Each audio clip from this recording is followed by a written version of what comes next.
True Crime Brewery contains disturbing content related to real-life crimes. Medical information is opinion based on facts of a crime and should not be interpreted as medical advice or treatment. Listener discretion is advised.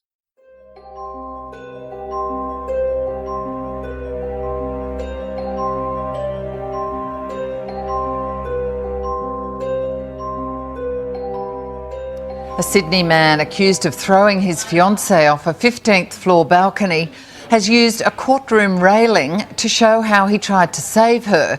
Simon Gittany is on trial for murder over the death of his lover and fiancée Lisa Harnum in 2011.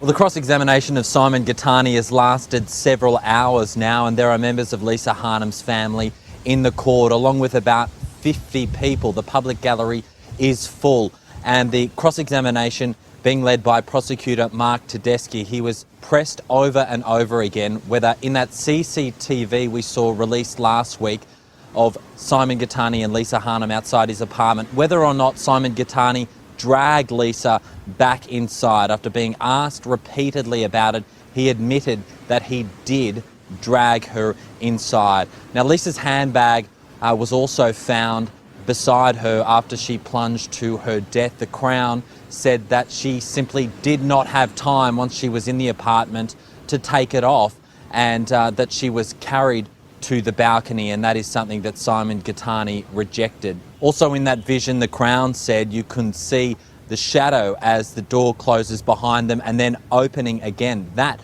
the prosecutor said, was Lisa Harnum's final attempt to escape the apartment.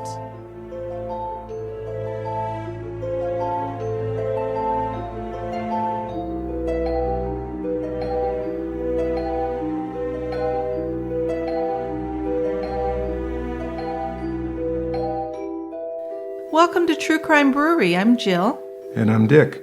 This episode is brought to you by BarkBox. For a free extra month of BarkBox, visit barkbox.com/TCB when you subscribe to a 6-month or 12-month plan. Just before dawn on Saturday, July 30th, 2011, Lisa Harnum moved quietly but quickly into the luxurious marble-covered bathroom of her Sydney apartment. And she picked up the house phone to call her mother, Joan, who was more than 15,000 kilometers away in Toronto, Canada. This beautiful and very sensitive young woman, upset but working hard to maintain calm, told her mother that she was preparing to leave her fiancé, Simon Gittany, an emotionally abusive and controlling man who was lurking on the other side of the door. She whispered that if anything was to happen to her, her mother should contact Michelle Richmond, the life coach in whom she'd been confiding for the previous 3 weeks. This was the last time Joan Harnum spoke to her only daughter. A little over 4 hours later, Simon Gittany picked up Lisa and dropped her from the balcony of the apartment they shared, which was on the 15th floor of Sydney's fashionable apartment block, the Hyde. Before she even knew that Simon Gittany was monitoring her emails and text messages in the weeks before her death, Lisa had confided in the only 2 women in Sydney that her controlling fiancé was allowing her to access outside of the family. This was her personal trainer, Lisa Brown, and Michelle Richmond. And she told them that Simon had cut her off from her friends, dictated what she wore, where she went, and to whom she spoke. Simon Gittany's threats during the couple's regular explosive arguments included that he had power to have Lisa's visa canceled and have her deported, destroying her dream of making a life in Australia. Her life coach told Lisa what support services were available and what her legal rights were, and the safest way to leave. With the help of her personal trainer, Lisa secretly began moving some of her things from the apartment, but Simon Gittany somehow found out. But tucked into the pocket of the jeans Lisa was wearing on the morning of her murder, there was a crumpled note that had been torn into little pieces. When police put it together, they found a chilling message. "There are surveillance cameras inside and outside the house," it read. Simon Gittany's claim that his unstable girlfriend had committed suicide was about to unravel. Criminal records would reveal that he was a violent, vengeful man, and a cocaine dealer who once spent time in prison for biting off part of a policeman's ear. And it also came to light that he was the target of a police investigation into his business dealings with 2 convicted methamphetamine dealers who ran a secret drug laboratory in Sydney. Of much more significance was a witness who came forward claiming to see Gittany drop Lisa from his apartment window. Today, in Fallen, we are covering a case of domestic violence which ended in murder. Each time we talk about a case like this, we have to consider how the murder, which could have been predicted, may have been prevented. We'll talk about the life of Lisa Harnum and what brought her into this relationship with a man who ended up killing her. This is another Australian case, so I'm going to have Dick introduce a new Aussie beer for us to share. This is a beer courtesy of our friends from Australia who we met at CrimeCon. It's called Throwback IPA.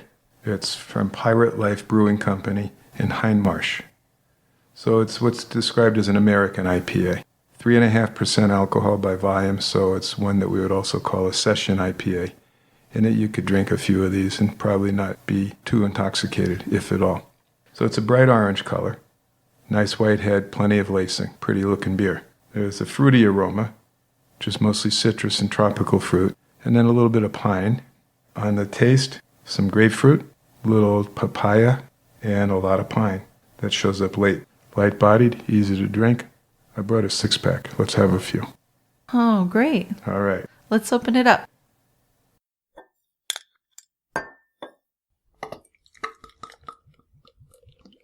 Okay, let's move on down to the quiet end. Grab the 6-pack. We've got 5 more to open. Okay, we'll do that. And I was just thinking to myself that this is like the 3rd time or so we've been down at this quiet end in this particular bar that we found here. And I remember saying to you how concerned I was that we'd had such good bar places in the Northeast, really cool places where they loved craft beer, and it was just a great place to be. And I was a little worried about coming down here, not that there's a beer desert in New Mexico, but I know that they're not quite to the point where we were in New England when we left.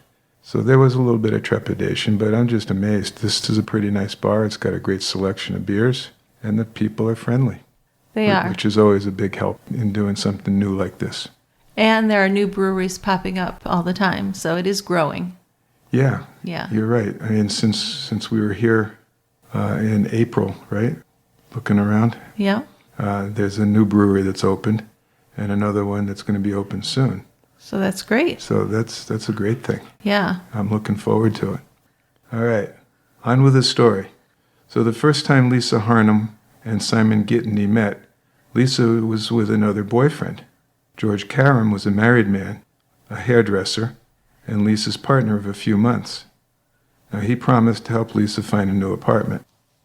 So it had been about 5 years, probably more than 5 years, since Lisa moved to Sydney from Toronto, where she's still been living with her mother. This idea of moving came to her when she was introduced to an Australian man living in Toronto. By the time she flew to Australia, though, she had decided against being with him. So here's this inspiration to move to Australia that she breaks up with even before they leave. So it must have been more about the place than the guy. Must have been. Yeah. So George, her quasi-boyfriend, I guess he wasn't really. I mean, they were doing things together. But Yeah, just if you're married, can you really call yourself a boyfriend? No. I can't. Right. But George introduced Lisa to Simon, and that's how the relationship began. Simon and Lisa fell into an easy conversation, and they connected with a shared sense of humor. Now, she was still with George, and interactions between them were strictly friendly. Simon told her he lived in an apartment alone, and he had moved into the place a little over a year earlier. So George spoke with Simon about Lisa's predicament and that she was soon going to be without a place to live. And Simon suggested that Lisa could move into his apartment. So that's fairly quick. Well, as a roommate. As a roommate. Sure. So Simon had grown up with his doting mother, Lamia, and 4 sisters, and so he was used to having women in the house, I guess. Lamia had always done what she could to make life easy for Simon, perhaps too much. Perhaps, yes. And Simon was not a boy who grew up sharing chores and learning how to cook dinner. He was used to women taking care of him. Yeah, but I think everyone believes that he liked Lisa right from the beginning. She was a beautiful young woman with the dark, luxurious hair and a very pretty face. Plus, they got along that night, and he thought she would be a good roommate. But maybe he had his eye on her for more than that, I'm thinking. But he offered to share his spare room with her, and she accepted, and she seemed really touched by his generosity, because they did barely know each other. Barely is an understatement. Yeah. You know? Yeah. But that's okay. And she's grateful that he's found a place for her to live. Yes. Now, after moving in, Simon seemed like a really great guy. Even though George and Simon were friends, she felt like she could confide in him about her relationship with George, and then eventually her reasons for ending it with George. And she did value Simon's opinion. Within weeks, Lisa began to feel an attraction for Simon that was more than friendship, and he felt the same way, of course. So it was still summer when Lisa and Simon went from living together to being a couple. And within a month, Lisa told her mother that the relationship had progressed. So while she was always worried for her daughter living so far away, Joan wasn't particularly worried about Lisa's relationship with Simon. He was actually closer in age to her than her previous partners, and he did seem to treat her with respect. Yeah, her guy that she was with when she met Simon, George, was like 40 years older than her, wasn't he? A lot older, He was yeah. significantly older. She went for the older men. But the peace and contentment in that apartment didn't last very long. Within 4 months, trouble began to form, and Lisa became very obviously stressed. Her mom, Joan, began to worry a little bit about Simon. She really didn't know much about him, and he seemed to be taking over Lisa's life. So Simon's upbringing had been very different from the life Joan and Lisa and Joan's son and Lisa's brother Jason had. Lisa was born in June 1981, and Lisa and Jason were half-siblings. Lisa's father was never a part of her life, but they were a close-knit little family, and they lived in Scarborough on the outskirts of Toronto. Although they were 8 years apart, Jason and Lisa were quite close, and they grew up doing a lot for themselves. They learned to cook and clean at early ages because it was necessary. Now, Simon was born almost 8 years before Lisa, a little bit older, and Simon was born in Sydney's western suburbs. He was the second child of Lamia and Syed Gittany, who had immigrated to Australia from Lebanon in the late 1960s. Simon had one older brother, Anthony, and then he was followed by sisters Barbara, Carol, and Michelle. So growing up in Maryland's, Simon was not expected to do chores or other household tasks. His mother allowed his childhood to be like living in a hotel. No worries at all about where his next meal or clean laundry were coming from. He graduated from the local Catholic high school, but was still in his teens when his life of crime began.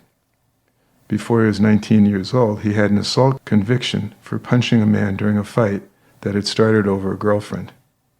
Joan and Lisa's friends didn't know about Simon's criminal past, but Lisa may have found out and not said anything. Joan knew her daughter wanted to see the best in people, so it wouldn't be out of character for her to forgive him and give him the benefit of the doubt on things. If she had known that Simon had spent time in a jail cell, Joan would have been very alarmed and would have encouraged an immediate end to the relationship. But by the time she learned that Simon had been a violent man with a criminal history, it was really too late to warn her daughter. She was just in too deep. Lisa called Joan one day just months after she moved in with Simon, and she told her that Simon wanted her to see a counselor. Lisa no longer worked at the college where she had been working. She'd been looking for a change in work, and Simon had encouraged her to just leave. But the 2 months since then were tainted with doubts and uncertainty about what was going to be next for her. The couple, not even 6 months into their relationship, were having problems, and they were unable to be fixed without professional intervention, they believed. So Lisa told her mom that she had agreed to see a psychiatrist, Peter Bablis. And Simon was also considering speaking to someone himself, she added. The first thing to disappear from Lisa's life was the gym, which had been important to her. By October 2010, there were no more workouts in a public gym for Lisa. where she could easily be seen by the men who were also working out in the gym, because Simon did not want other men looking at his fiancée. So that's just a huge red flag. I'm just telling you girls right now, if that happens, get out. You've told us that before. Well, I do have a maternal feeling over my listeners because I'm the older one. Right. He's already showing signs of exerting too much control over her life. Absolutely. You know? Early on, yeah. And like you said, it's barely 6 months into the relationship. I'd have to say, Dick, this is one of the most extreme cases of a controlling partner I have seen. It's very extreme. It certainly is. Yeah. Yeah. I guess it's questionable how much Lisa knew of Simon's past. But that's a significant history, if she did know. Yeah, That I would think be a she big was flag. probably overly forgiving is my feeling on it from what I've read. Yeah, still. Well, I'm not saying it's a good thing, but I think that's part of it, is she was willing to put up with more than a lot of women would have. She was insecure, sensitive, insecure. I mean, she did have her own underlying issues. That's not in question. Oh, that's right. Yeah. So Lisa explained to her mother that Simon didn't like how people looked at her when she was working out at the gym. They'd been going there together, but he now thinks that she should have a private trainer. And this would be someone who would come over to her house or her apartment and do the workouts. And absolutely a female. He never would have had a man come. No. No. Lisa told her mother she didn't really like the new arrangement that had been proposed, but would accept it. She had only recently started back going to the gym anyway, for years preferring to exercise only through walking. And then when she was still living in Toronto, she and Joan had occasionally attended gym classes together. Lisa had never needed to worry about her weight, and training was an attempt to put some muscle mass on. Through Facebook, Joan would keep an eye on photos of Lisa, searching for any signs of excessive weight loss, because Lisa had a history of eating disorders, which included anorexia nervosa and bulimia. So although she was always trim, I don't know if it's accurate to say she didn't need to worry about her weight, because she always worried about her weight, and that's why she was so trim. She was overly concentrating on that. Yeah, that's definitely true. Yeah. But as we know with these disorders, it's a way to maintain some control in your life when you feel out of control. Now in Sydney, this new couple, Lisa and Simon, hadn't spent a week apart since their relationship began. Hadn't spent any time apart, really. No, at least not without some kind of contact with phone or whatever. Now at this point, Simon gave Lisa a new iPhone, and this device connected him to her pretty much like a leash. Lisa had plans to travel home for a childhood friend's wedding, but there was a big problem when the flights were arranged, and Lisa explained over the phone to Joan one evening what had happened. Simon was in charge of booking the flights for her, and it seemed that he'd arranged for her departure from Sydney on a date after the wedding. So this stunned Joan, because the whole purpose of the 3-week trip home was to be at the wedding. And she'd had to arrange a bridging visa so as not to jeopardize her Australian permanent residency application. So it made no sense for her to fly over and arrive days after the wedding. Joan tried to stress the importance of the flights being shifted to allow Lisa to make the wedding, but Simon would have none of it. He would not change them, not even attempt to change them. There's another worrisome thing, huh? He didn't want her to be at that wedding, clearly. He didn't. Now, during another call, Lisa said she had been instructed to spend time only with her family while she was visiting home, and she was not to make any contact with any old friends. Now, how do you explain that to someone in a relationship? It's beyond me. It's already at a huge dysfunctional level. So the family was baffled by this, Sure. right? Absolutely. But they were reluctant to spoil Lisa's trip home with fighting about Simon and the flight. So the wedding went ahead without Lisa, and she flew into Toronto a week after the wedding. So I would take by that they thought if they argued too much, she wouldn't be coming at all. Yeah. So they the let it concern go. would be that she wouldn't be able to get there at all. So he's already controlling her life almost completely. Now her phone was constantly in her hand for the 21 days that she and Joan had together in Toronto. It was easier than making Simon upset, Lisa said. So mother and daughter took advantage of their days together, going shopping and watching movies together, and they made frequent trips to Tim Hortons, which is a very popular place in Canada for coffee and pastries. but the phone seemed to beep constantly with messages or calls from Simon. The awkward time difference between Sydney and Toronto, which was occasionally a struggle for Lisa and Joan to plan their calls, did not bother Simon in the least. He just always insisted that Lisa answer. Didn't matter if it was the middle of the night. Yeah, it sounds like our president who doesn't have any concept of time zones. Yeah, although I think Simon probably knew and just didn't give a shit. But Simon knew exactly what he was doing. I believe so. Lisa's phone rang one afternoon while she and her mom were at the local shopping center, but Lisa initially didn't hear it. "I have to go and call him back right away," she said. And he said to her once she called, "Why are you at the mall?" So according to him, family time was supposed to be done at the family home.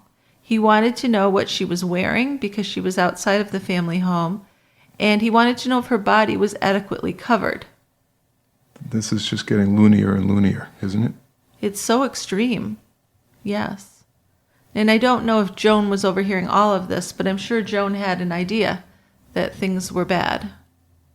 Now, Joan and Lisa started to watch a movie one afternoon when Simon called, and the couple was arguing back and forth over the phone, and Joan just became tired of it. She didn't want her daughter at a man's beck and call, understandably. Now she snatched the phone and she said to Simon, "This is Lisa's mother. Why can't you just leave us alone?"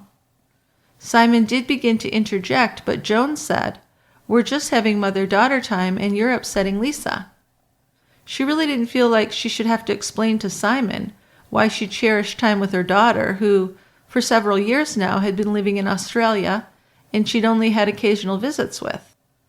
But Simon told Joan how he cared so much for Lisa, and he was doing nothing but good for her. She placed Lisa's phone on the couch, and picking it up randomly to check, he was continuing to talk.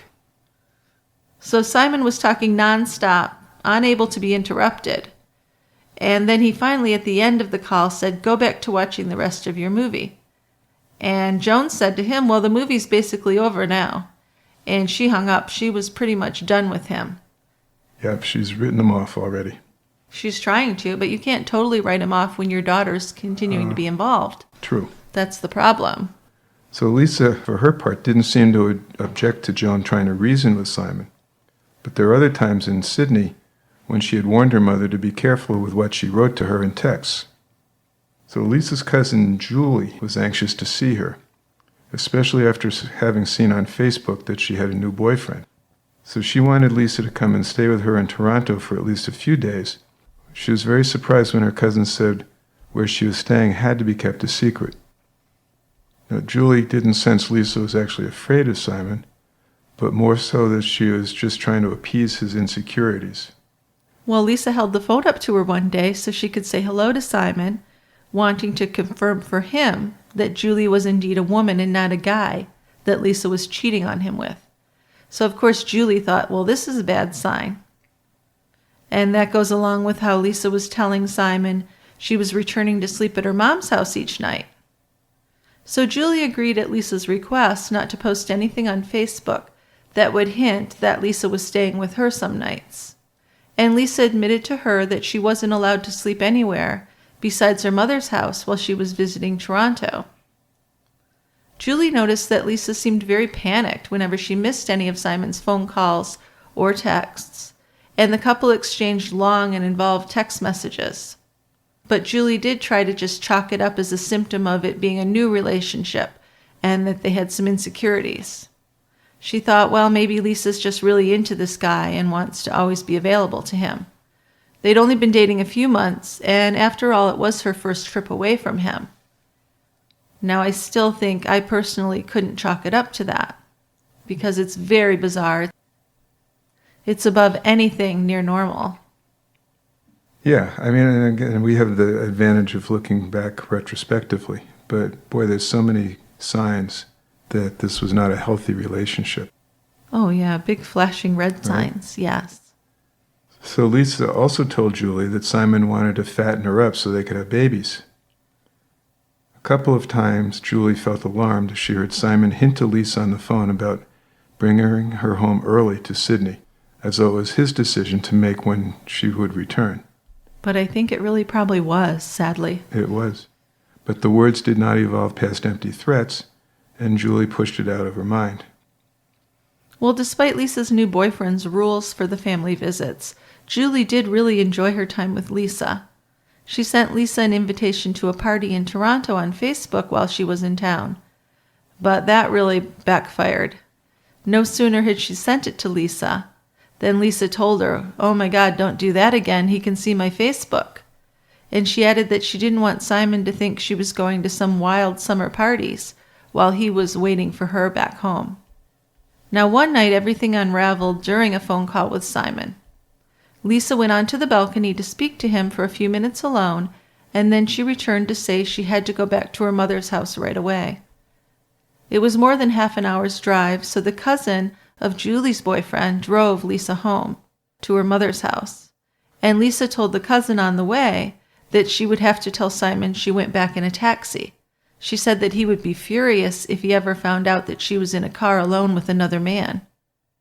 So the whole drive back, Lisa was on the phone with Simon, and the conversation was relayed to Julie afterwards through the driver, and he said the man on the other end of the phone just seemed crazy. Well, this whole scenario is nuts. Yeah, it is, and terribly sad. Yes. And so we get to September of 2010, and at this point Lisa hadn't been working for 5 months. She was spending most of her days inside the apartment, and Simon was getting to be increasingly on edge with her. She began to feel trapped, like she had to watch everything she said or did. She had hired an immigration agent, Jonathan Granger, to steer her through the process of a skilled migrant visa.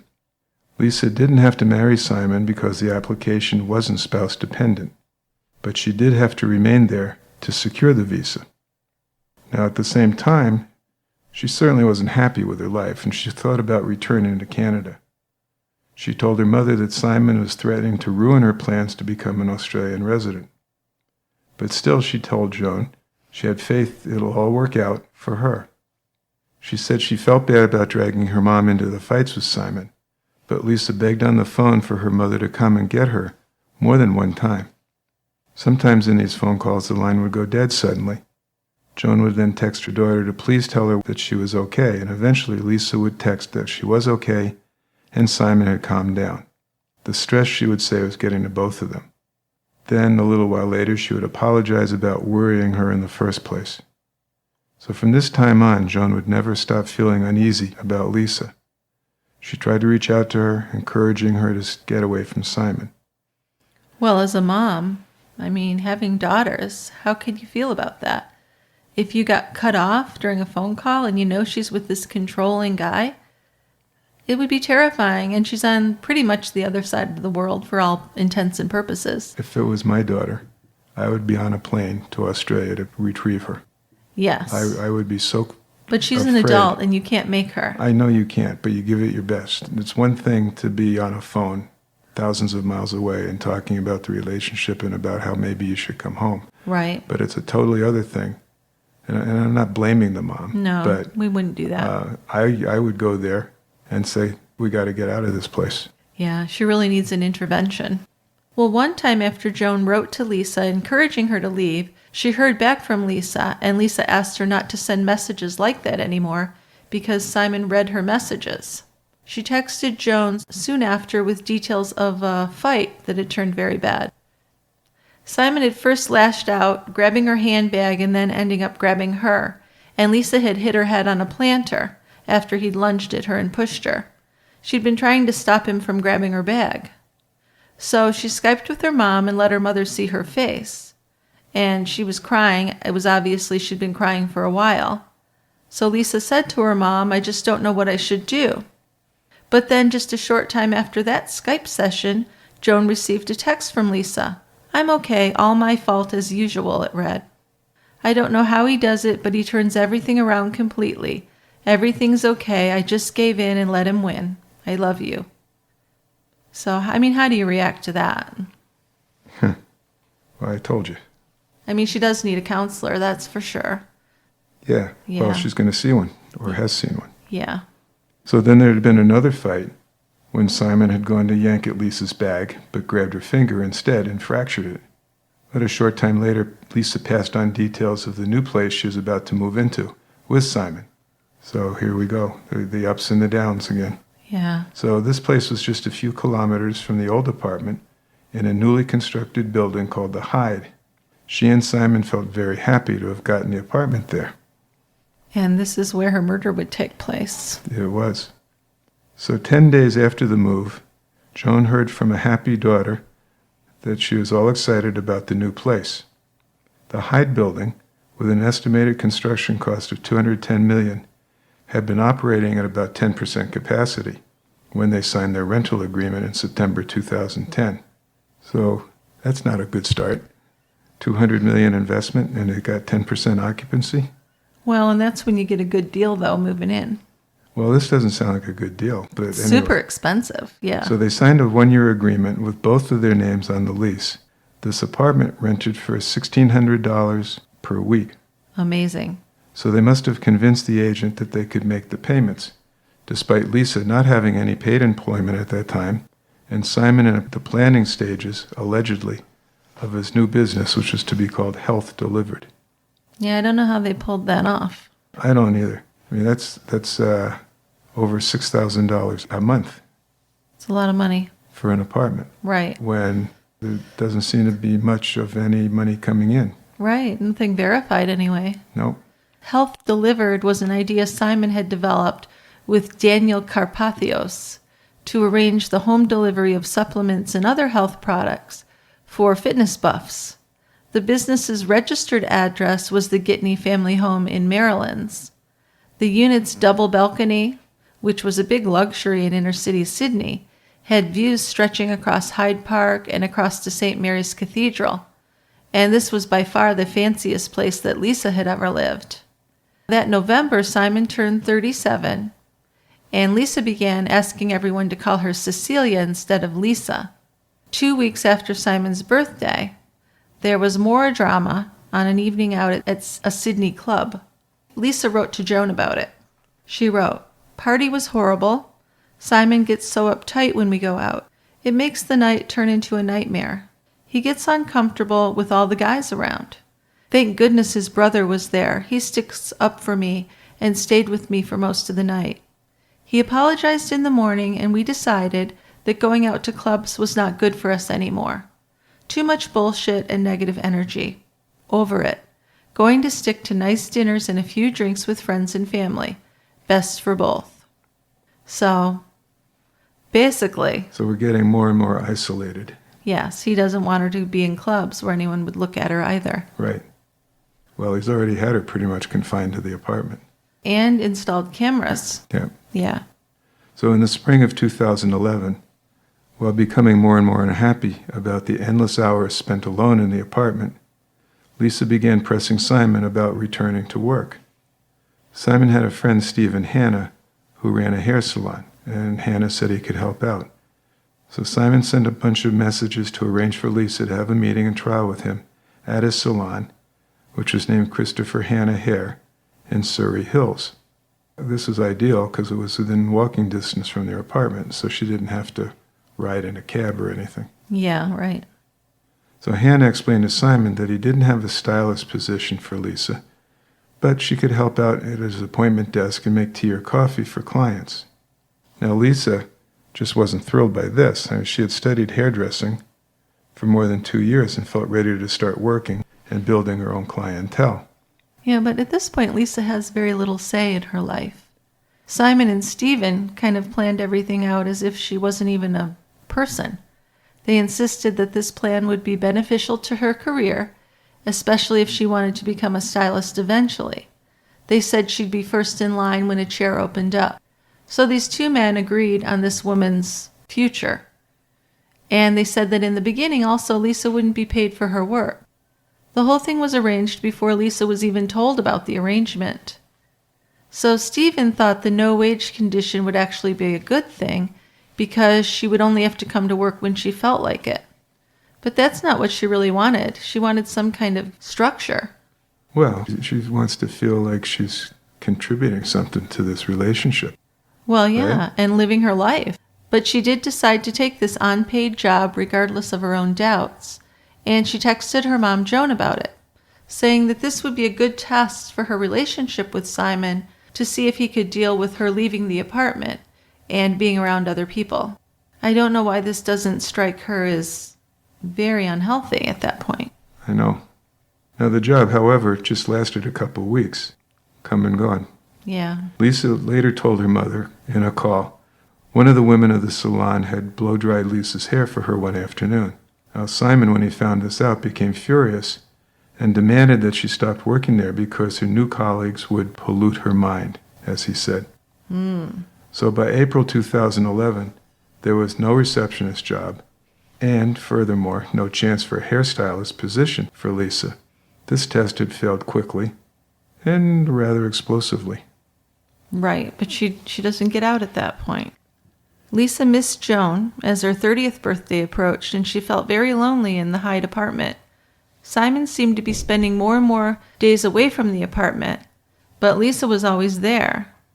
No one knows for sure if Lisa's finger touched the record button on her iPhone deliberately or by accident, but somehow 11 minutes of her voice and her words of despair to Simon were actually recorded.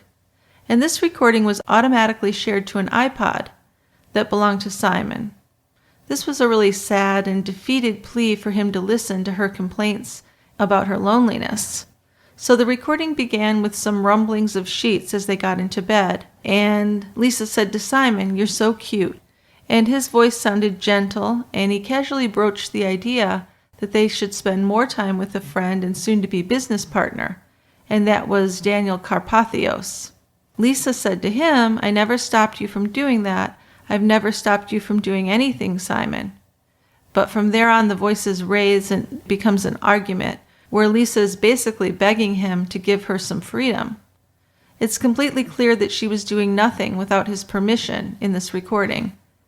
So from where she was allowed to go, from how she wore her hair to how she dressed, it was all determined and judged by him. Yep, he was the only arbiter. Yeah, and it was also decided by Simon that Lisa should have a trainer. Yeah, well, they had decided that a long time ago. It just hadn't come to fruition.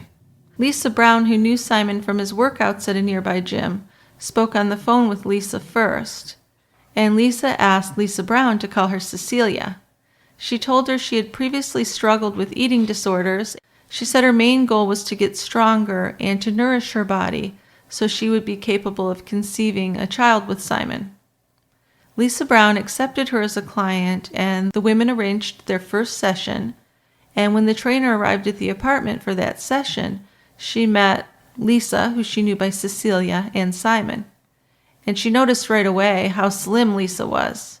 So immediately she said that she would not train Cecilia if she dropped any more weight. Now Simon offered to pay her $540 a week to do sessions with both Lisa and himself. But his training would be done by another personal trainer that worked with her.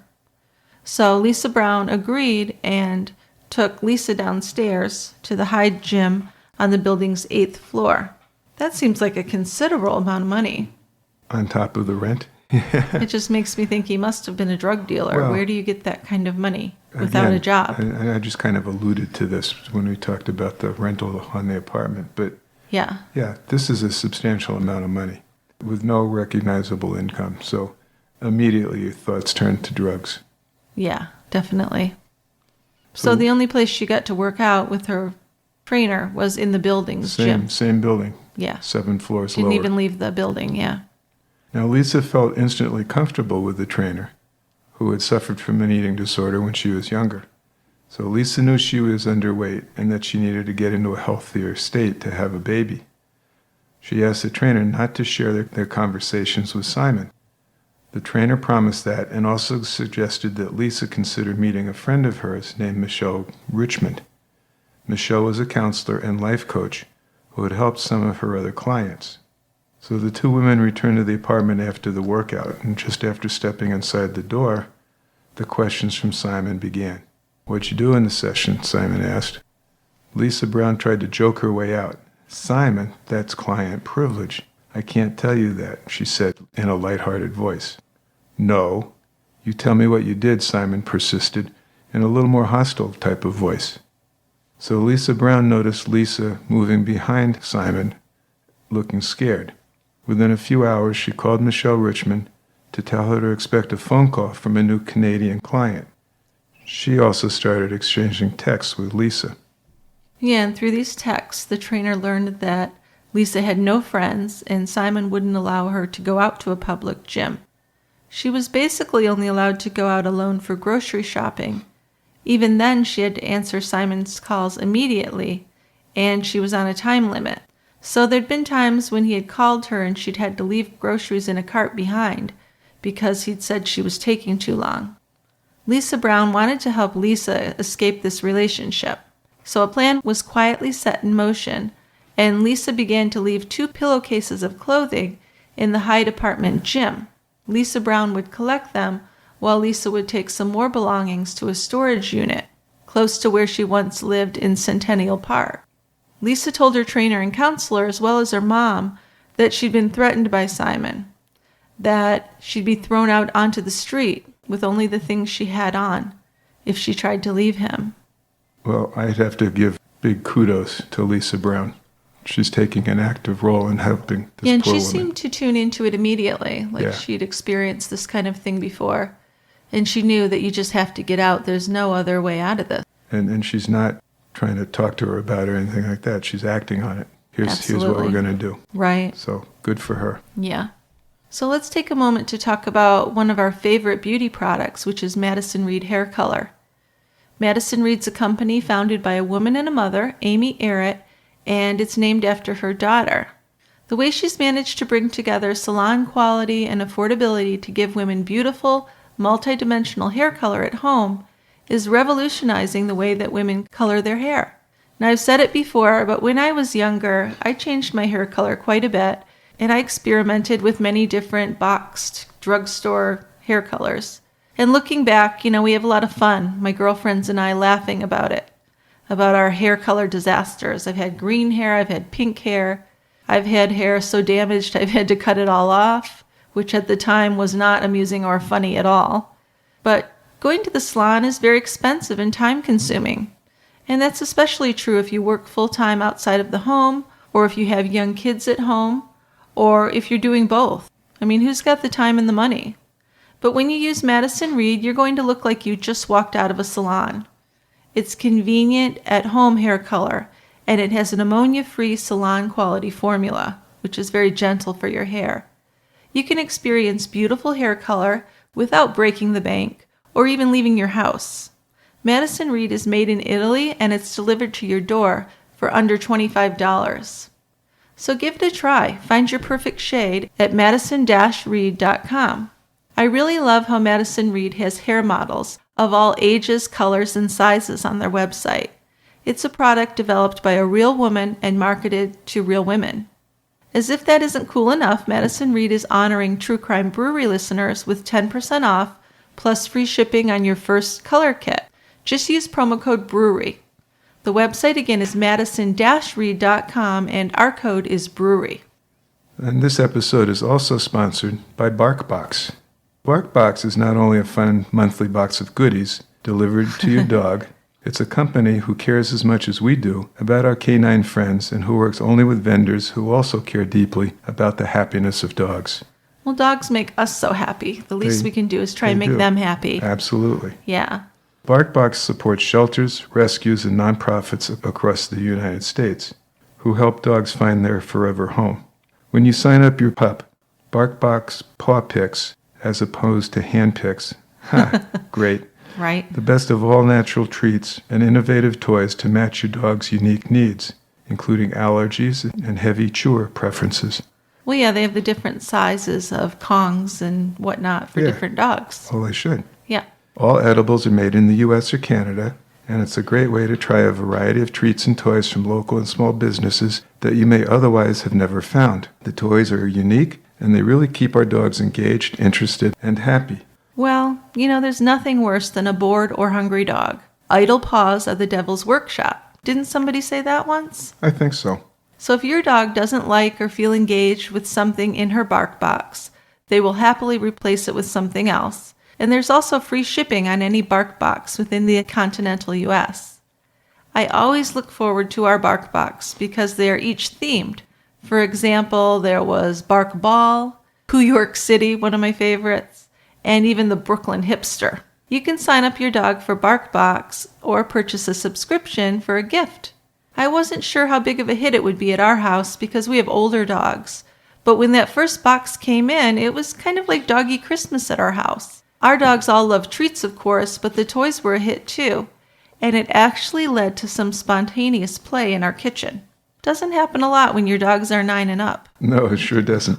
So to get a free extra month of BarkBox for a beloved dog in your life, visit barkbox.com/TCB when you subscribe for a 6 or 12-month plan.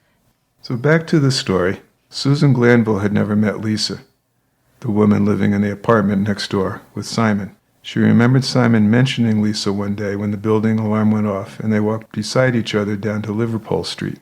He said that Lisa was sleeping and was staying inside. Susan would occasionally hear a woman's voice inside Simon's apartment, but she'd never seen her face. She and her husband Charles, both retired, saw Simon in passing. They only knew his first name. Please help me. Help, God help me. That's what Susan heard a woman's voice screaming on the day that Lisa Harnum was killed. Now, Susan was startled, of course. She and Charles had been about to go downstairs for a cup of coffee after getting up early at 6 a.m. on a Saturday morning. And there was a banging on their front door. And Susan soon realized that the woman screaming was right outside their front door. This woman sounded afraid for her life. Susan saw that her door was shaking with the woman banging on it. So Susan moved forward toward the door, but didn't call for any help. And suddenly there was silence. The woman's cries had stopped. Now Charles came into the entryway beside his wife and said, "My God, what was that?" The couple didn't normally lock their door when they were home, but they opted to lock it at that point. And Charles moved to go outside, but decided against it. Susan moved back into the living room area while Charles returned to his morning task where he was fixing an old fax machine. But then there was another blood-curdling scream. Now this was loud, and it was definitely female, and it seemed to be coming from the opposite direction of the earlier "please help me" cries. Susan thought it may have come from the park, and she went out onto her balcony and looked down, but she didn't see anything unusual. The next noises she heard were sirens. Susan decided at that point to go downstairs for her coffee. Now she called Charles and told him to meet her downstairs at the Canopy Cafe. Then outside her front door for the first time since she heard the screams, Susan walked to the elevator. The doors opened and she saw the building's concierge and a police officer. So while waiting for her husband in the foyer, Susan did see Simon. Now she knew him as a man who kept to himself except to smile or nod as he walked past in the hallway. But he was sitting in the foyer and his eyes were kind of glassed over and he looked quite distraught. So let me ask you. I know what you're going to say and I don't know the answer. I hear this woman screaming, "Help me, God, please help me." There's pounding on my door. And you turn around and do nothing? Yeah, I think my instinct would be to open the fucking door. But even if you're not going to do that to protect yourself, why wouldn't you call the police? Call the police. I know. It boggles the mind. It really does. Yeah. So there had been a sickening smack on the pavement just moments earlier, which got the attention of everybody inside the Hyde Cafe. Josh Rathmell was cutting along the path of Hyde Park on his way to work a Saturday editing shift at the Australian Broadcast Company. It was just about 10 o'clock in the morning, but weekend work allowed for a relaxed shift start. Josh looked up and saw a man standing on the balcony of the Hyde apartments. From where he stood, Josh could hear angry screaming. He thought the shirtless man on the balcony must have been deranged, in the throes of a bad drug trip, maybe, and he was throwing some rubbish in a black bag or suitcase from the balcony.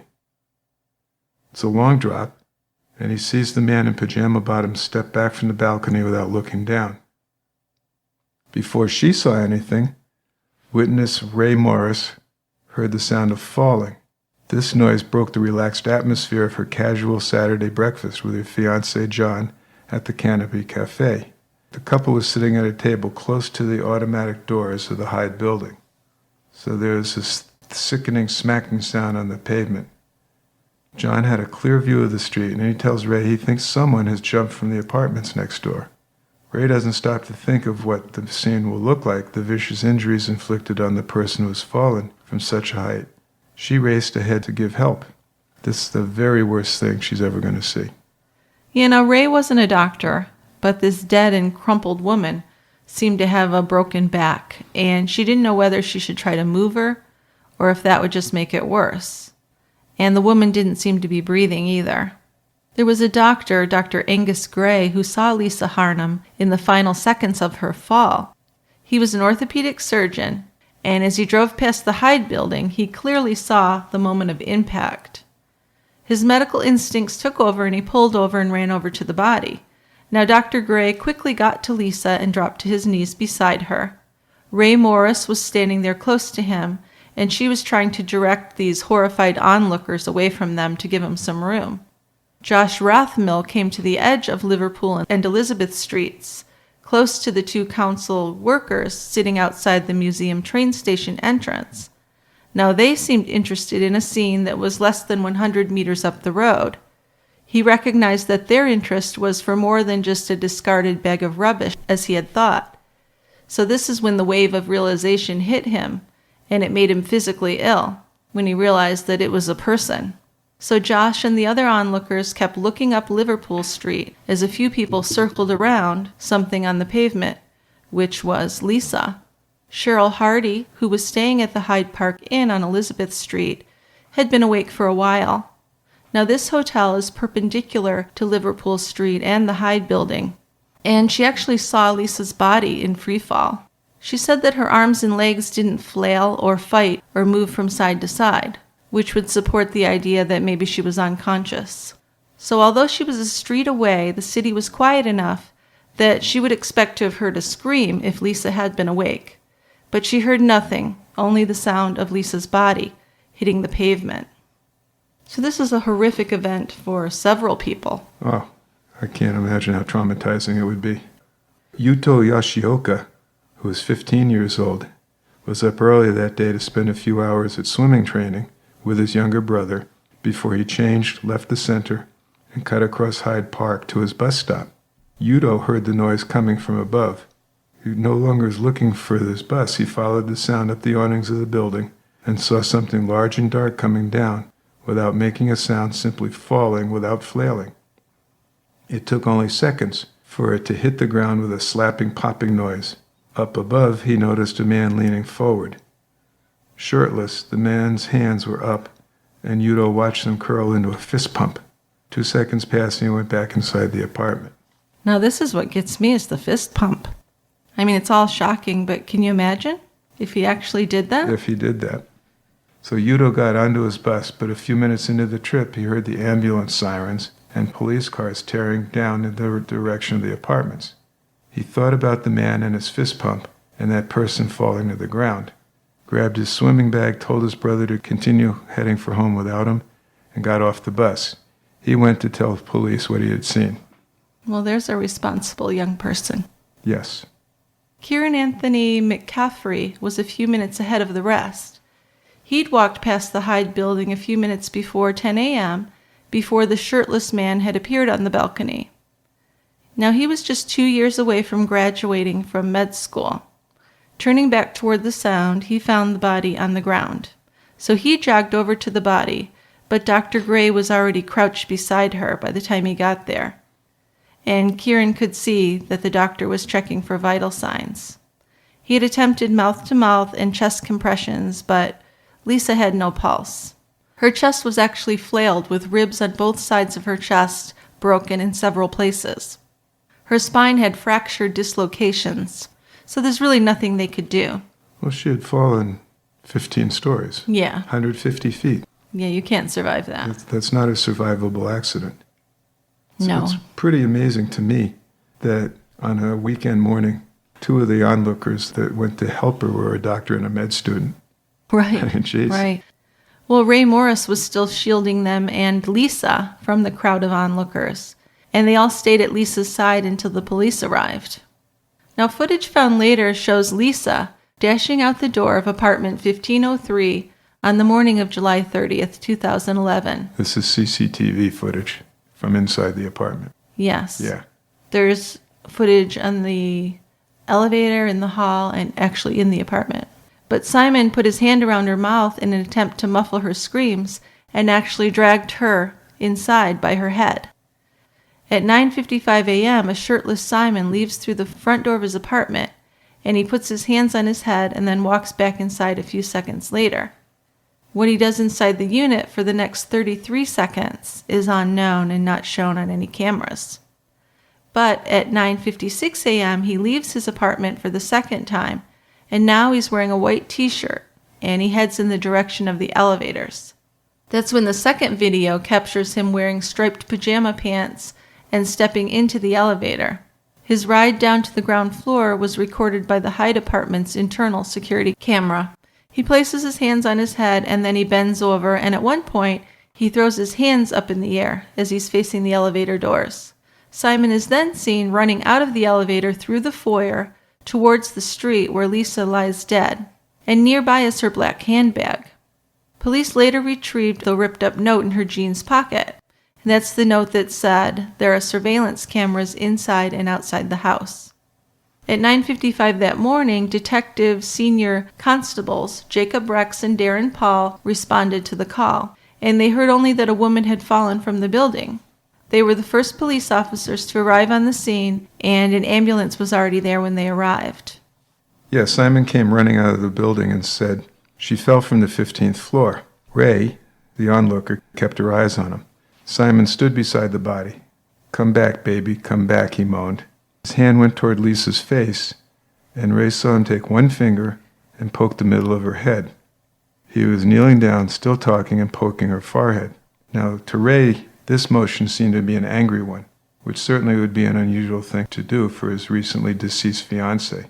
It also interfered with Dr. Gray's persistent attempts to get life back into Lisa. Now, witnesses heard Simon say that she would be okay. It was past early evening in Toronto, and Joan hadn't heard from Lisa, who said that she would call her early that morning. Now, it was hours since their last hushed phone call that we talked about in the beginning, where she was in the bathroom, and Lisa had told her mom that she was going to try to find a way out of there. So Joan anxiously wondered if her daughter had left the apartment building yet. She sent messages that were unreturned and made several calls that were unanswered. Then Joan found another Australian number in her phone contacts, and that was Simon's. Officers Jacob Rex and Darren Paul were guided to Simon, who was standing on Liverpool Street, and it was Paul who noticed him first and told his partner that they really needed to speak with him. Now, Simon didn't want to listen. He dropped his head into his hands and repeated over and over again, "Baby, baby, baby, I can't believe it. Oh my goodness." Sergeant Wall wanted to move him away from the lobby, away from the view of the crime scene and other police officers, and into the quieter library area. Gittany took a seat at the table and continued his refrain, "Baby, baby, baby, I can't believe it." So Wall offered to call someone for Simon if he would like people to be contacted. "I'm just worried about her family. Her mom's going to be devastated, and her brother," he said. Simon's brother Anthony, who was his closest and most trusted confidant, would later arrive at the Hyde building. He decided to call Daniel Carpathios, who is Simon's training friend and soon-to-be business partner. Simon seemed disoriented, misplacing his thoughts and hardly able to speak. When he did talk, his voice was very weak. Daniel still saw Lisa most weeks, even after he stopped training her. He was at the Liverpool Street apartment a lot and met up with Simon most days of the week. Their health-delivered venture is mere months away from beginning, so there's always much to discuss. Lisa had seemed fine the last time Daniel had seen her, which was just a few days ago. Yeah, at the same building, because she rarely got out of that building. Yeah, we don't get out of this building. So it was 10:05 a.m. when Simon gave Sergeant Wall his first story of what happened just before Lisa fell. He said she just walked out onto the balcony, she got over the rail, and he tried to stop her and grab her, but he couldn't hold her. He said, "I hope the cameras inside the unit worked." So this was an unexpected remark. When a crime scene was established, sourcing of the CCTV footage from shops or security cameras on the street was just a normal part of the investigation. But of course, camera footage isn't usually available inside someone's apartment.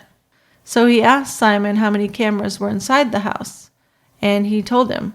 Now this gave the search warrant being executed in the apartment a new significance, because now it could show how Lisa went over the balcony.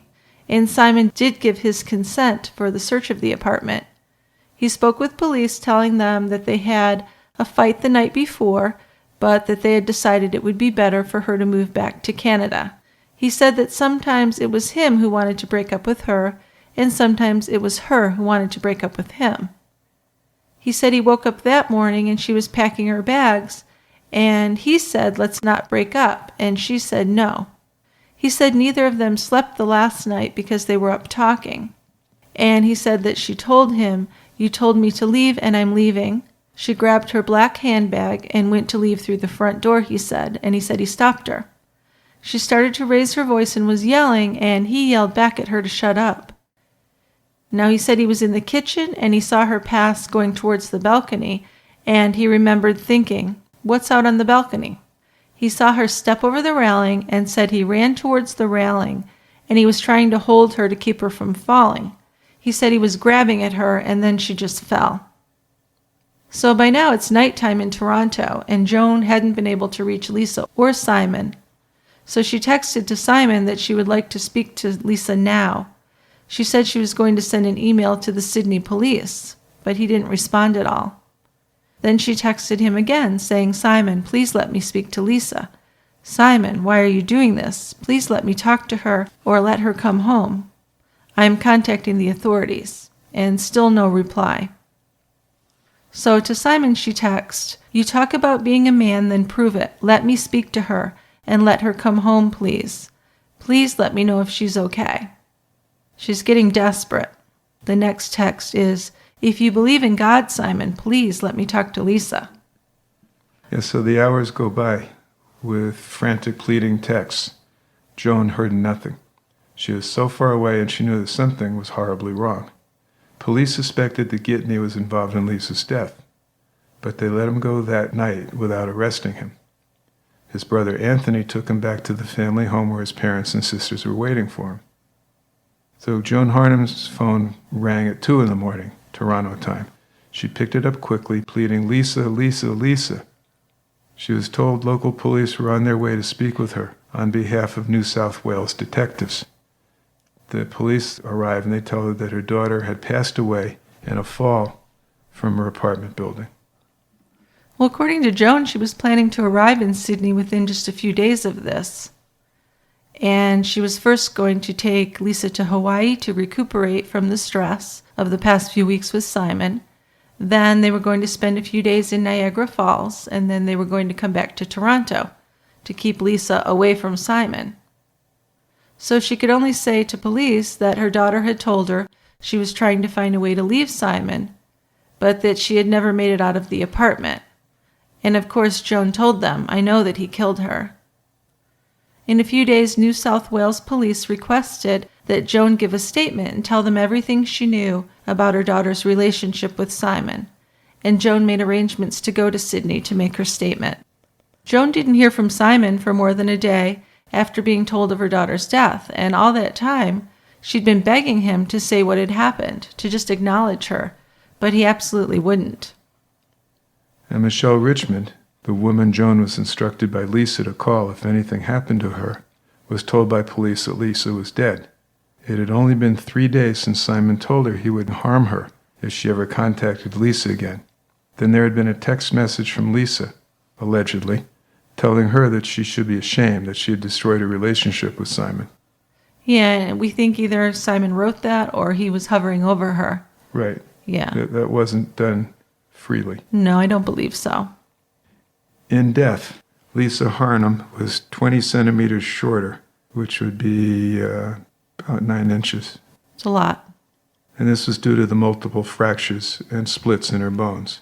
So of course her body was just destroyed, at least internally, yeah. The post-mortem examination to determine what killed Lisa was done on August 1st. Her cause of death was pretty straightforward. The report reads, multiple blunt force injuries consistent with a fall from a height. Her body was also covered by deep abrasions and lacerations, significant internal bruising, and faint external bruise marks. Her organs had been contused, which was bruised, as well as lacerated, a trademark of a fall from a great height. There were several long bone and thoracic injuries, which would translate into the fatal damage to her neck, spine, and chest. Well, it's interesting to note that Lisa didn't have any alcohol in her system or any drugs, and there was only a non-toxic level of paracetamol in her blood, and that is like Tylenol, acetaminophen. Yeah, it's like a Tylenol type thing. It's a pain reliever. And it's a non-narcotic. Right. Okay. So Lisa Harnum died from her fall, but the pathologist couldn't make any determination about how she fell, or of course what happened in the seconds leading up to the fall. There was a facial injury and a couple of marks on Lisa's face, a small abrasion spot on her forehead above her left eyebrow, circled by a light patch of bruising, another small abrasion on the bridge of her nose, which revealed an underlying fracture of her nasal bones, and another smaller mark over the tip of her nose. There was also a chip on one of her teeth. It seemed that Lisa was hurt by an impact on a hard surface before she died, a force that struck her head on. Maybe a punch? We don't know. Yeah, or a slam into a wall or something. Yeah. Because it didn't come from striking the pavement. No, because that would have been more severe, right? Right. So those injuries couldn't have come from the pavement. And judging by the color and formation, they had happened almost immediately before then, though. So Simon, not being too stupid, hired a lawyer. Police believe that Lisa Harnum did not commit suicide or somehow collapse over the balcony accidentally. But they needed to prove it. Lisa's phone showed only a relationship based on mutual adoration. Her iPhone, taken and downloaded by police, carried hundreds of images, mostly of the couple together, but many of Simon himself. At least 2 featured Simon with his friend and co-partner in Health Delivered, Daniel Carpathios. Simon has no shirt on, his pants are sitting on his thighs.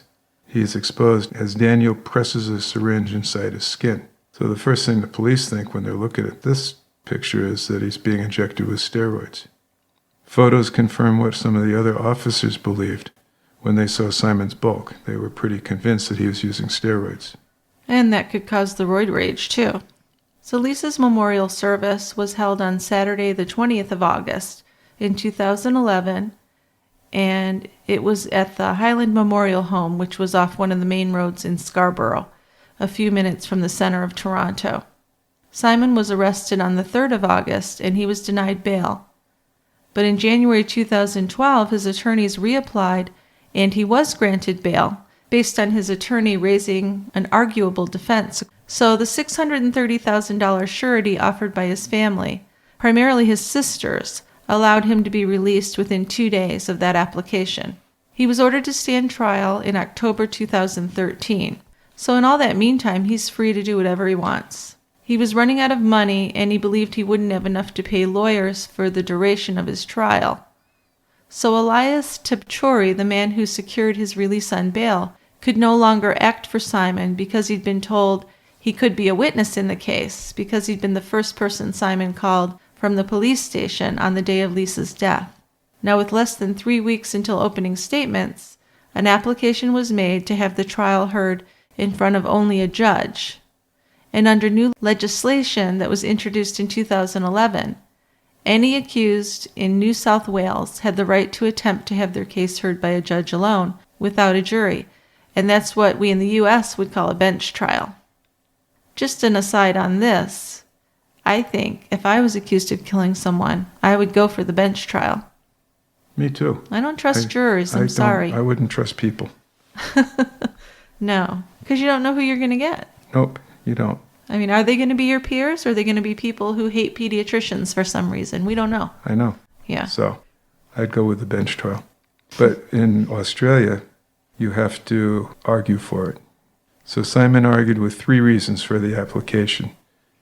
One was a shortage of funds, that being if the trial went to a jury, it would last longer, and he wouldn't be able to continue paying his attorneys. And the problem with that aspect is that he made too much money to be able to hire a public defender or to have a public defender, but he certainly didn't make enough money to continue paying high-priced lawyers. So he's one of these stuck-in-the-middle guys. So that's one thing. Second reason was there was adverse media attention. And the third was that there was expected forensic evidence that was going to be presented in the trial, which might be too complex for a jury to make a finding on, beyond a reasonable doubt. Well, trials by judge alone in New South Wales can now be granted upon the request of the accused, if there's no objection from the Crown. Prosecutor Mark Tedeschi believed that his case should be put before a jury, but he did have one problem: his star witness, Josh Rothman. If Justice Lucy McCallum refused the judge-alone application, Simon's team would then apply for an adjournment of the trial, which would enable him some time to raise money to be able to afford lawyers for the whole case and avoid the unwanted, highly undesirable outcome of running his own defense. So if presented with his finances, it seemed likely that probably would be granted.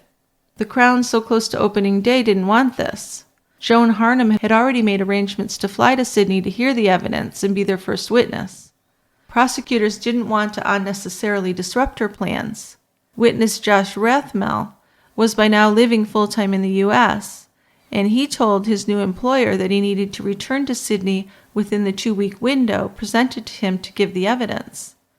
But he didn't want this to change, and he told the Crown solicitor that he couldn't guarantee that he would be available the following year if they had the trial then. So they wanted a jury trial, but they really needed Josh Rothman more.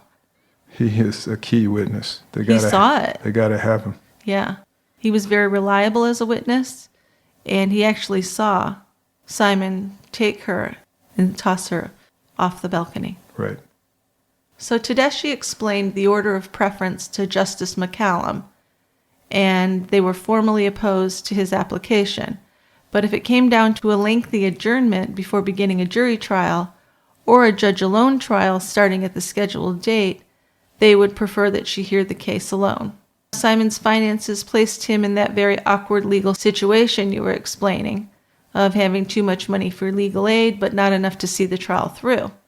Now, he'd previously told the Legal Aid Commission that there was $223,000 in his trust account, but the judge was provided with details of a pool containing only $170,000. So it was estimated that the trial would run for 6 weeks if there was a jury, but it could be shortened to just 4 with a judge. At least a full day would be saved by not having the judge give a summary to the jury about the evidence and instructing them on how to consider their deliberations. So that was estimated to be a nearly $100,000 difference between a jury and a judge-alone trial. So with 1 week to go until the trial start date, a trial by judge alone was granted. Yeah, so we're doing that. Then Simon, remember, was free on bail. Being out on bail when it's a murder charge is pretty rare. So a huge mob of cameras would follow Simon Gittany on his walk into the courthouse, occasionally reporting on him as the alleged balcony killer. He arrived that first day in court holding the hand of his new girlfriend, Rachel Louise. He had walked to and from his committal hearings, supported by only his parents and siblings. Rachel and Simon, according to Rachel, fell in love a year before the trial, in October 2012, and they moved in together shortly thereafter. They knew each other for years before that. They had. In fact, she and Lisa knew each other. Yeah, they had. Before projecting into the spotlight as the new woman in Simon Gittany's life, Rachel has spent time traveling overseas in Europe and the United States. She supported his claims of innocence and willingly gave interviews to the media. Some remarked that she resembled Lisa quite a bit. I, for one, would agree with that, at least the pictures I've seen. Well, okay, kind of. They don't look like twins or anything, but they're similar looking young women. They are. Yeah. She was hated by much of the public because she was standing by a man that was believed to be a murderer. So public opinion is strongly favoring murder. But she really seemed to enjoy the attention. Oh, she reveled in it. Yeah. She just loved being She was on camera. happy to talk. Well, central to this case was what happened in the apartment in the 69 seconds before Lisa fell to her death. The prosecution and defense versions of what happened, of course, were very different. Right before or after he grabbed her and is seen dragging her back inside the apartment, Lisa was heard screaming for help, and then there was sudden silence. So this is when the defense and prosecution stories diverge. According to Simon Gittany's lawyers, Lisa calmed down as soon as he dragged her back into the apartment. And Simon said that he walked into the kitchen and started to make her a cup of tea. Then he said he looked up and saw Lisa jump off the sofa and walk toward the balcony. At the time Simon got to the balcony, he said that Lisa had slipped and she was lying across the awning below holding on. He said her legs were coming off and in a split second she was gone. But Josh Rothman, the key witness, his testimony contradicted this story, because he said he saw Simon deliberately throwing something off the balcony. And this turned out to be the clincher. Well, it was. And it's unshakable testimony. It's not like, well, I think I saw somebody up there. I saw a person throwing something from the balcony. Right, and he had no dog in the fight, as they say. Right. In one of her interviews, Rachel Louise argued that it was impossible for Simon to pick up Lisa and push her over the railing, because Lisa weighed 50 kilos. That's a little over 100 pounds. 110 pounds. I would argue that it'd be a simple thing for a guy on steroids who is working out to lift up the woman. Well, especially if he's angry and the adrenaline's rushing. Right. And if she's probably unconscious at this point, because that would be my suspicion, that as soon as he got in the apartment, he smacked her or drove her head into the wall and knocked her out and then picked her up and tossed her. Yeah, I agree with you. The defense was arguing that Lisa had a history of histrionic behavior, and that would explain why she ran out to the balcony. Now, Professor John Hilton, an Australian forensic pathologist, stated in an interview that Gittany could have easily rendered Lisa unconscious with that 69-second time frame and thrown her off the balcony. He could have done this with pressure on the neck obstructing blood flow to the brain for 20-30 seconds, but the more likely scenario is that he struck her or caused her head to be struck. Because you wouldn't know, she fell 15 flights afterwards. Right. Then the other thing argued by the prosecution was that if Lisa had gone over the glass balcony on her own, there should have been fingerprints left behind, but none were found. Simon's fingerprints were found all over the place. Yeah, that's suspicious. There's one other thing that they brought out in trial. Simon was talking about how he had been trying to grab Lisa, because by his story, she was on the balcony showing some histrionic behavior. Right. Yep. And he's trying to reach her and pull her back to safety. And he was trying to demonstrate doing this, and he claimed that he was hooking his leg underneath a piece of exercise equipment on the balcony. Oh, right. I forgot about that. And somehow leaned over the balcony railing, kind of cantilevered himself over the balcony railing, and reached for Lisa to try to save her. And the prosecution showed how this was pretty much impossible to do. What happened to Simon? Well, he was found guilty and he was sentenced to 26 years in prison, and he will have to serve a minimum of 18 years. I found it interesting that Rachel Louise didn't go to his sentencing hearing after all that time she spent with him. I think once he was convicted, she was like, okay, well, I'm done. Well, that's the sense you get. Who knows? But it is kind of interesting that she'd been with him and was always camera ready during the trial. And then once he'd been found guilty and sentencing was to commence, she vanishes. Well, I read a little bit about her, and she was a fame-seeking woman. She was an attractive young woman who had aspirations to be famous, and she had tried to go out with famous men. So it wouldn't surprise me that once she finds out he's going to be a long-term prisoner, maybe she doesn't love him quite so much as she thought. Probably not. But, I mean, he'll only be 56 if he's released after 18 years, and that would still give him some living to do. And Lisa has no living to do. So I still think we're back to Australia with some not great sentences. Well, again, I think the punishment is a little bit on the low side. Another thing about violence against women. Yeah, that's true. So, and Rachel, a couple years later, entered a relationship with Simon. For good, yeah. For good. And his appeals that he's put forth have all been rejected. Well, a lot of things came to light about what he was actually doing. I mean, there's the thing we mentioned where earlier he had bit off a policeman's ear. So he'd been in trouble with the law a lot. Yeah, we hadn't mentioned that. We just mentioned the fight over a girlfriend or something. But there was this other altercation where he actually bit off a chunk of a policeman's ear. Yeah. And he had been arrested for drug trafficking. Right, and then this guy he was going to do health delivered with, he was a known methamphetamine dealer. And where'd all that money come from? Come on. Exactly. So I did put some links to the videos from the apartment in our show notes of him on the elevator and of her being pulled back into the apartment, which is just haunting to watch, but fascinating at the same time, I have to admit. And there's quite a bit of media to learn more about this case. There's actually a book called The Fall by Amy Dale, and there was a documentary that was a two-parter that I saw on YouTube called The Secret Life of Gittany. And there were also just several news blurbs and interviews. Rachel Louise gave at least 3 interviews that I could find. She was quite chatty. Rachel Louise looked like a person who never met a camera she didn't like. Yeah. Okay, well, I think that wraps it up for that case. Do you have anything else to add? Sad. That's all. It's another case of violence against women. That, and the other thing that's striking is I think there were so many occasions as we learn about these crimes, these types of crimes, there's so many occasions where somebody or someone could have intervened. Yeah, that really shocks me, that someone's banging on her door saying, God help me, and she just goes and gets coffee after it stops. Yep. I don't want to criticize people I don't know, but come on. And there should really be a law against ignoring people in distress. Isn't there a Good Samaritan law or something? Well, there is, but it's not pertaining to that situation. Okay. Is that just for medical people coming across something? Well, it's for anybody trying to give aid to someone who's been injured. And that they can't be sued. If your intent is to help the person, you can't have anything charged against you. So that's to protect the person. It's not to get someone in trouble for ignoring. Right. All right, well, let's do a little feedback before we end. And before we do, let's just mention that we welcome feedback.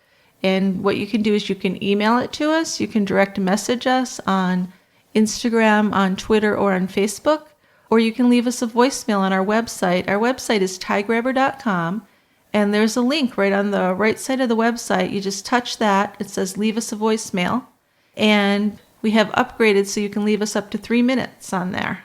Also, if you're interested in getting any extra episodes of True Crime Brewery, you can support us by joining Team Tiegrabber, or you can become a patron at Patreon. And as a member, you're going to get access to members-only TCB episodes. We release a new one every month. And we have about 21 of them stockpiled right now that you could actually binge on. And these are full-length episodes that we put a lot of effort into. And also when you join, you're really helping to pay for the costs of producing and distributing the show. And we'll send you some gifts to thank you for that. Some other ways to offer some support that I'd just like to mention are to follow us on Twitter or on Instagram or on Facebook.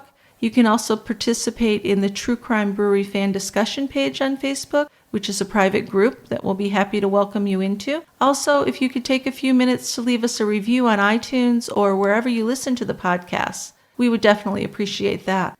Okay, Dick, I'm going to let you start with our first email. Okay. This is one from Purple Sue, 66. She's got a couple cases she suggested. So I'll do one, you can do one. Okay, deal. So the first one is called the Wineville Chicken Coop Murders. Now the interesting thing about this is that they're about 90 years old. Could be fun. So yeah. People that would like to hear about some more Historic is a good way of putting it, crimes, this might be something to think about. So Gordon Northcott was born in Saskatchewan, and he moved to the Los Angeles area in 1924 when he was 17 years old. 2 years later, with the help of his father, he established a chicken farm in nearby Wineville. His nephew, Sanford Clark, moved from Canada to help him with the farm. Now, eventually, Clark reported to his sister that he had been physically abused and raped by Northcutt, and he also said that Northcutt had killed and buried 4 boys on the range. So they started an investigation which showed a probable cause, and the farm was raided. Northcott and his mother escaped to Canada, and Clark was taken into protective custody. Clark showed police where 3 of the bodies had been buried. Northcott and his mother were arrested by Canadian authorities and extradited to the United States. The mother confessed to her role in the murders, and she was sentenced to life in prison. Andrew Northcott was likely to have killed as many as 20 people, 20 boys, but he was charged with the 3 counts of whose graves they found on his property. He was convicted in 1929 and was hung in 1930. So that's quite amazing. That's something to look at. It is. I mean, especially the mother's role fascinates me. Yeah. So let's look into doing that in the next few months. You've talked about this before, about how as a parent you always want to try to help your kids.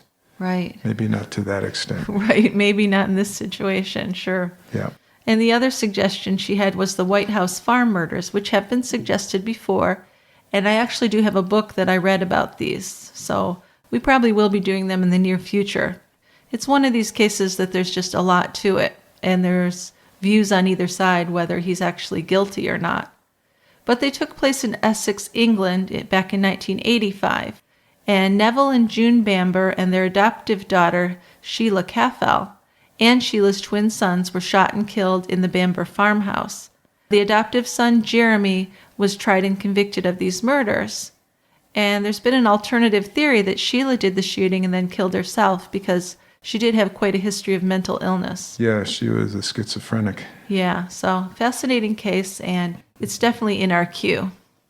Yeah, I started reading the book, The White Farm Murders, and haven't gotten too far in it. It's a long book. It is a long book, but it's a fascinating story. Absolutely. We'll get through it. Okay. Island Girl 9152 is commenting on Sympathy for the Devil. This was the one that took place in Katy, Texas, where David murdered his wife, Belinda. He was having an affair with another school teacher. That was a fascinating case. It was a very interesting case. This is the one that our cold justice lady prosecuted, right? Yeah. 2 heavyweights going up against each other. Yeah. And she prevailed. So Island Girl says, just when I thought this story could not get any more diabolical or strange, a Houston Press article reported that Belinda's mother, Carol, after Belinda's murder, asked David if he could put a few things of Belinda's in a box and mail them to her, just so she could have a few mementos of her beloved daughter. So this box arrives, and much to Carol's horror, included in the box were clothes from the closet where she was shot that had actual blood stains and clumps of Belinda's hair. Wow. So this is just unbelievable. How bad does this have to get? So that's quite a commentary. Yeah, I really do think he was an evil bastard. I know that there are people who support him, but it would take a lot to change my mind about him. It really would. Yeah. And I know that, like you said, he has his supporters, but it's tough to do that.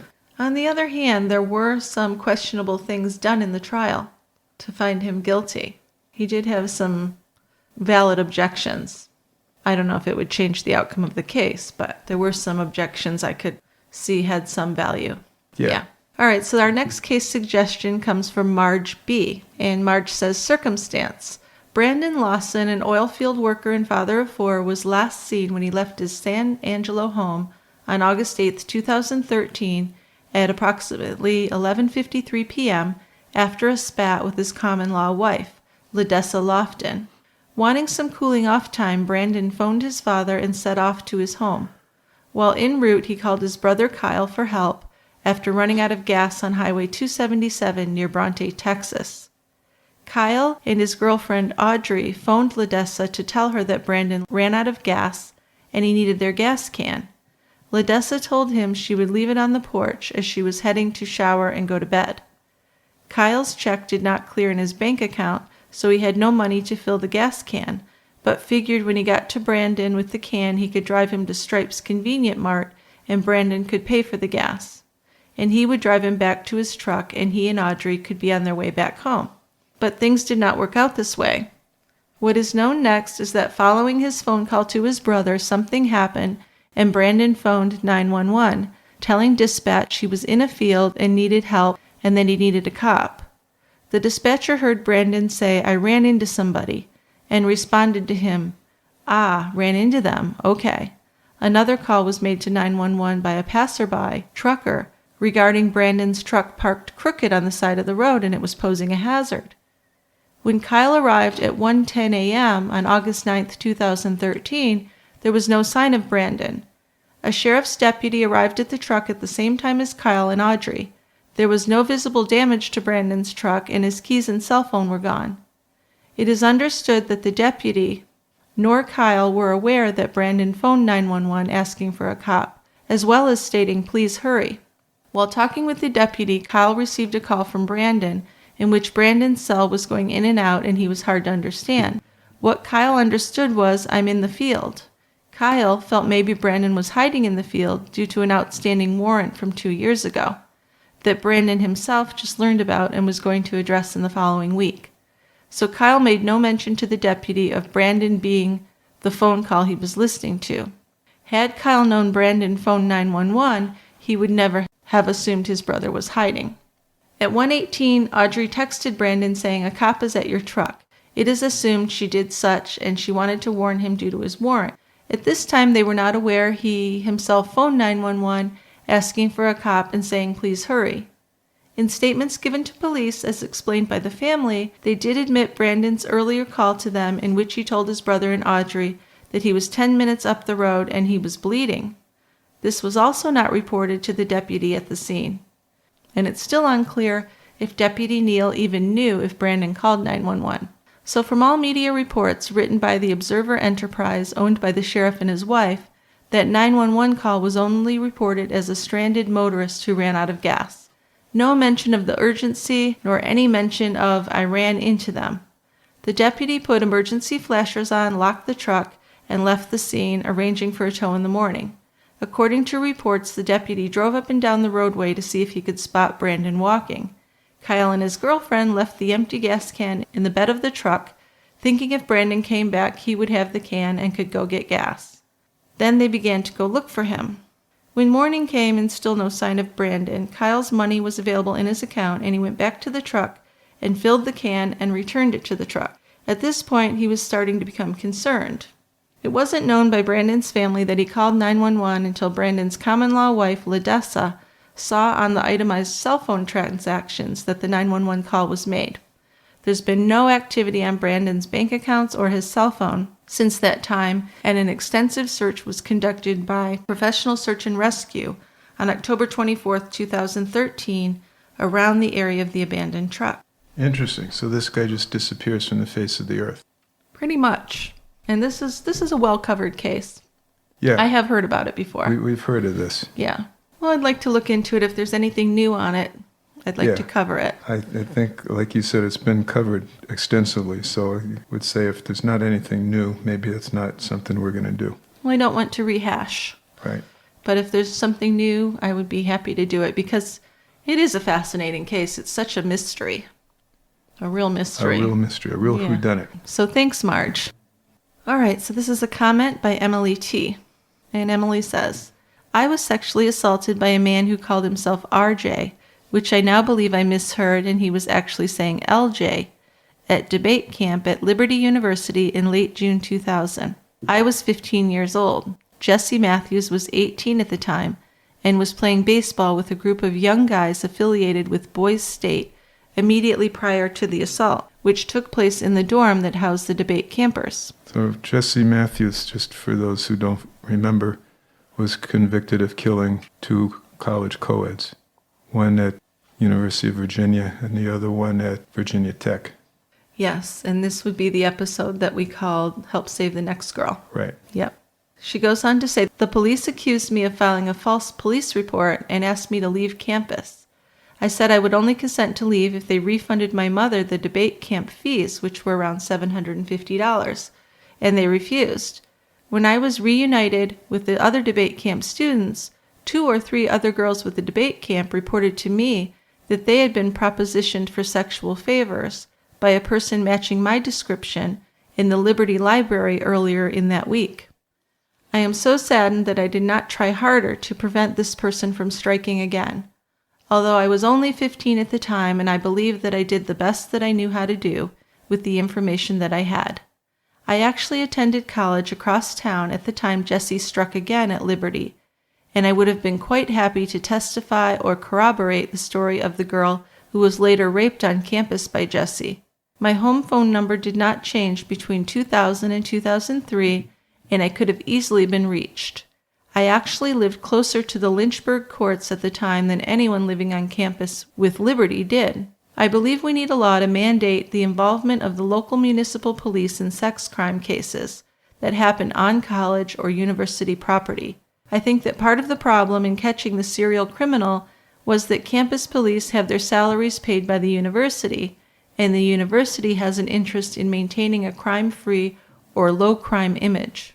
I get really sick and tired of hearing that there is nothing we can do in cases like these, that there was no way to prevent this. There absolutely is more that we can do. Well, thank you for writing, Emily. That's heartbreaking and really disturbing. It is, but I don't know how, again, she's looking at it retrospectively. How do you know as this is all unfolding what's going on? No, I mean, she certainly can't blame herself. She was 15 anyway. Right. She was a kid, but I think that she has a good point with the university police. Yeah. I mean, Jesse Matthews was a repeat offender. He had raped several women, I believe, before the murders. He had. At least one who had identified him. But he hadn't been charged. No, so Until the maybe we're murders. not so much better than Australia. Yeah. But I appreciate your writing in, Emily. Thank you. Yes, thank you. I'm sorry that you went through that. Final one. Steve in Toronto has a comment on our episode, Unfortunate Sons, the murders of the Raffet family. The letter is fairly brief. Not sure how you concluded Burns and Raffet are very likely innocent of the murders, but to each their own, I guess. I just get offended when I heard the false statements that Mr. Big Stings were made illegal. That's very sloppy due diligence. I was under the impression that you guys put a lot of work into these podcasts. The Canadian Supreme Court has been concerned and has been watching the Mr. Big Stings for decades. They have periodically narrowed the parameters of what law enforcement can do, but at no time has the court rendered the Mr. Big Sting illegal. Whoever told you that flat out lied to you. I wonder why. So that's insinuating that whoever told us that is on the side that they're innocent? That's that how you take it? I get. Yeah. Okay. All right. So- well, thanks for writing, Steve. What's your response, Dick? Well, I would say that, yes, we were in error when we said that the Canadian Supreme Court had found Mr. Big Stings to be illegal. The United States finds them illegal, but they're still operational in Canada. I think we got the information of that from the documentary that we watched. Either the documentary or the confession tapes show on Netflix. Yeah, Somewhere we heard it. we did. Yep. But the Canadian Supreme Court has issued new guidelines, which include consideration of the age, the education level, and the economic conditions of the target. And in addition, and to me this is a big in addition, the Royal Canadian Mounted Police will strive to ensure that investigators obtain confirmatory evidence and not rely just on a dramatic confession. Well, I think that's an important difference that they've made. That's, to me, a huge difference. Yeah. Because they convicted Burns and Raffet just on Burns's confession. Well, I think those who think they're guilty would argue with you about that. They would say that the alibi was false. They would say something about hair from Burns found in the shower. I mean, there were weird things. I'm not going to lay my life on the line saying they're innocent, but we definitely did lean in our episode that they are, and I do feel like their conviction was bogus. Yeah, I do too. Yeah. But just again, for the record, Mr. Big Stings are not illegal in Canada. No, but there are new guidelines. There are new guidelines. Okay. So- So it's somewhere in the middle. I think we can compromise with Steve there. Okay, we right. hope Steve's in a compromising position. A compromising position. Okay, I didn't mean it that way exactly, Steve. A compromising mood. Right. Yes. All right, that's it for feedback today. We're done for the week. Good job on the feedback, people. I enjoy it so much. Yes. Keep it coming. Keep us on our toes. Yeah. I welcome corrections because I know there are some, for sure. Well, yeah. Thank you so much for listening to us today. Have a few beers in between our meetings, too. Save a beer for me. We'll see you next time at the quiet end. Bye-bye. Bye.